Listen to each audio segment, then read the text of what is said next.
Hello, everybody. This is Hani Faraj. Welcome to Legacy Builders.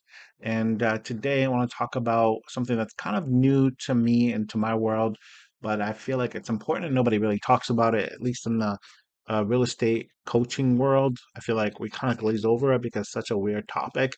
But it's really, I want to talk about this. If you have been diagnosed with ADHD or ADD, and which means attention deficit hyper disorder or attention deficit disorder, depends on which one you have. And you're a real estate agent. How does that show up in your world? How does that show up in your, business, and how to deal with it? I'll be honest with you. So it's something that kind of happened to me. It's not something I was probably I learned about it recently. I would say this year. And I'll be honest with you, the way it kind of hit me, I kind of went in a weird roller coaster. At first, I was like, the hell is this? Why am I weird? What's going on? Blah, blah, blah. But then I started reading more and more about it, and things made sense. Made a lot of sense. All the struggles I've had so far in my life, and specifically now that I'm in real estate, because now I'm older, I have a family, all that good stuff, and I wanted to just be better at the situation. I can't change it. I can definitely grow and learn more about it and stuff like that. But the number one thing that if you have, there's a bunch of symptoms if you have ADHD. The first one is impulsiveness.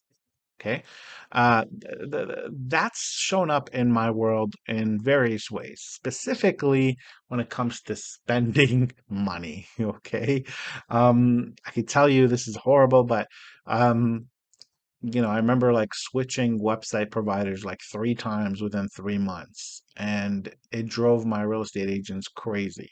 Okay, so now when I go and I'm evaluating a real estate, technology or a solution or anything, I literally write down all the things that I need, and I say, does this fit the bill? And I don't like to make decisions on the spot any longer. I'll wait a week, 2 weeks, 3 weeks, 4 weeks before I make a decision. Sometimes I'll do it sooner if it's a needed thing, but I always kind of have this, I would say, restlessness or whatever. They're like, I know, and especially things are good and there's a lot of money in the bank and stuff like that. I know there's a big impulsiveness going on, but it also means it's good. It's actually not bad because that means I don't have a lot of gap between thinking and acting, which could be helpful in business. Meaning, if I want to go prospect right now, I can boop, start prospecting. That's why it's beneficial. So if you have ADHD and you're a realtor, it's not all bad, but I want you to be aware of all the things. Kind of like when you're driving down the road and there's that regulatory sign that says curve ahead. That's what I want to do. Okay. Number two is disorganization and problem prioritization. Um, so I don't this is a problem for a lot of realtors. They're not organized and stuff like that. I don't know if you see my office, it's pretty organized. I would say that can be delegated out. In my house, I have a lady that comes in my house every single day, Monday to Friday for 3, 4 hours, and she'll clean up and do laundry and all that stuff. And that's something that I'm lucky to have. I know a lot of people may not be lucky to have, but at the same time, I made sure that I'm successful enough to have that kind of help in the office. I have people that do a bunch of stuff for me because I'm horrible and I'm very disorganized. Even my taxes, beginning of the month, the end of the month, I have a lady that literally says, "Where's your receipts?" The administrator here, and she'll take it to my account. Like I have no choice. I've removed that from my world. Okay. Poor time management skills. Again, I don't have this problem anymore, but it is a problem. So what I used to have, one of the struggles I used to have is I would kind of get sucked into trainings or I'd get sucked into a bunch of stuff and I'd go really deep and problem would happen where I kind of lose track of time. Now because I pretend like this is a job and it is a job for me. So I come in, I have a priority list, I focus on that. So I make a lot of lists and stuff like that. So that kind of helps me. One of the other issues with people with ADHD or ADD, they have a problem with multitasking. They do many things at once. Again, what's really helped me so far is I make a list for the day, list for the week, the priorities, and I just do that one at a time, and I try to stick to it. Now, I do have a lot of weird stuff that I do that I call for fun or creativity or whatever, and that's typically at nighttime. So that's like a completely different person. I call that, I build technology, not myself, but I hire other people to build technology, and I do that at night. I used to do it in the daytime, which kind of used to screw with me, but I do that at night, and I tend to kind of have a lot of more fun with it now. It's not kind of disturbing my regular life. Okay. The biggest, another symptom that I have is called excessive activity or restlessness. And this is kind of sad, I'll be honest with you. It's this need to always be moving. I don't know if you noticed, but I'm like moving, I can't sit still or whatever. And I've read a lot of books this year like about this topic, and it's just not being in tune with the moment, being uncomfortable with silence, being uncomfortable with living in the moment. And I'm trying really hard to do that. Like, and why, how I do that is I make sure I go to the office every day, which is this place. I love this place so much. And I make sure that when I get off work, I just don't touch anything at work when I go home until my wife goes to sleep or my son goes to sleep or they both go to sleep. And then I go and I pucker, I go and I mess around with the technology people, whatever, which are overseas and stuff like that, which is a lot of fun. Okay. Poor planning. Again, this is a thing that I used to struggle with.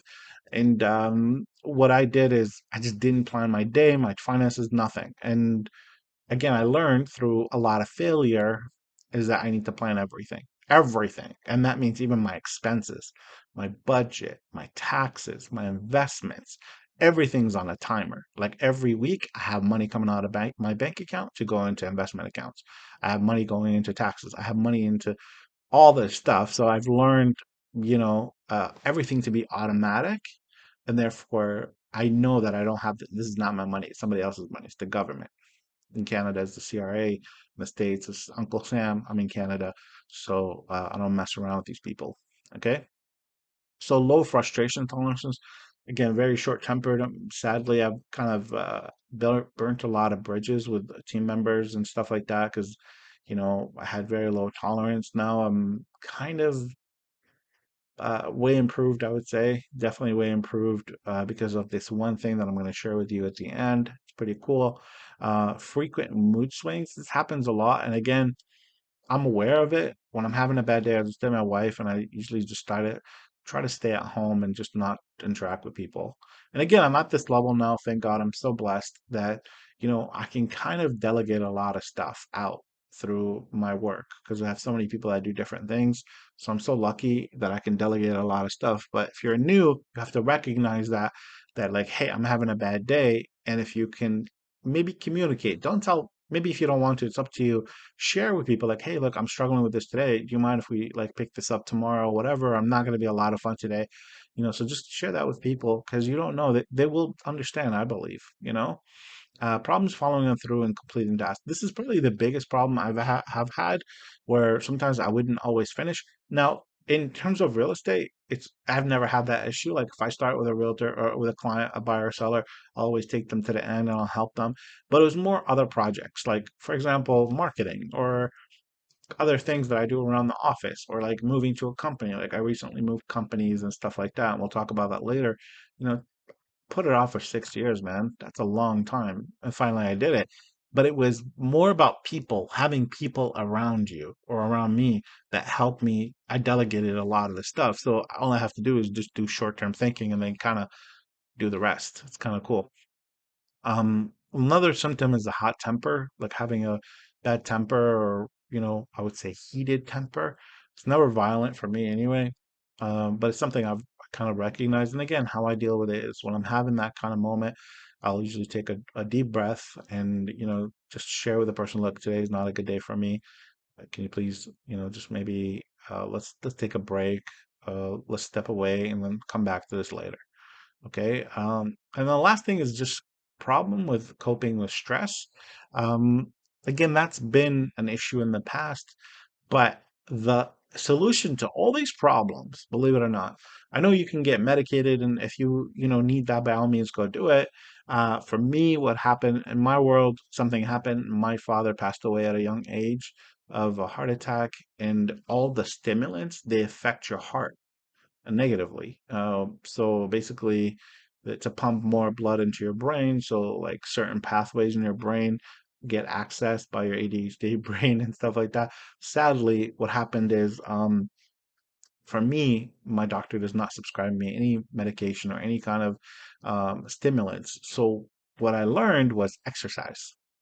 Okay. I don't know if you can see, but I'm a little bit overweight. But in the last, I would say 6 months, I've actually been going to the gym 3 to 5 times a week, and it helps me tremendously. It helps me with everything. Oh my goodness. And I didn't even know this, but I was reading a book recently, and it says exercising every day or 30 days, 30 minutes a day is equivalent to taking a stimulant. Now, mind you, probably it's because I'm not a doctor. I want to be very clear. There's probably, if you have mild symptoms, like I feel like there's a spectrum to all diseases or whatever, but I would say probably ADHD has a spectrum, and basically, if you have this problem, then probably talk to a doctor. But I'm going to tell you, this is just awareness helps you with this. So just knowing that, and I hope you guys can like take what I'm telling you. At least hopefully something helps you with this. Give me a call or message me. Tell me what you struggle with if you're a realtor. Um, I don't know. To me, like somebody said this, oh, realtors, they have this shiny, you know, shiny object syndrome or whatever. And now I know what it is. I think a lot of us have ADHD, I'll be honest with you. And it's funny, none of the coaches talk about it. It's like this, like, oh, this big taboo thing. And why? Like 1 in 6 people freaking struggle with this disease. And, it's like literally 15% of the population. I heard in one study, actually, no, I lied. It's more like 6% of the population struggle with this. So, why not talk about it? There's probably a big percentage of us who struggle with this. And, I hope that, realize that it's not as dense. It makes you actually, I think it makes you special. It's a superpower. Creative people have ADHD, and I think there's a lot you can probably bring to the table. So don't feel bad about it. Okay, just know that these are the things that could come up for you, and have a plan in advance to how to deal with them. Okay, I hope that helps. Hope you have a good day, and share it in the comments. Let me know what you think and what you struggle with most, and what is your plan for dealing with that thing. Okay, thank you and have a good day. Cheers, bye.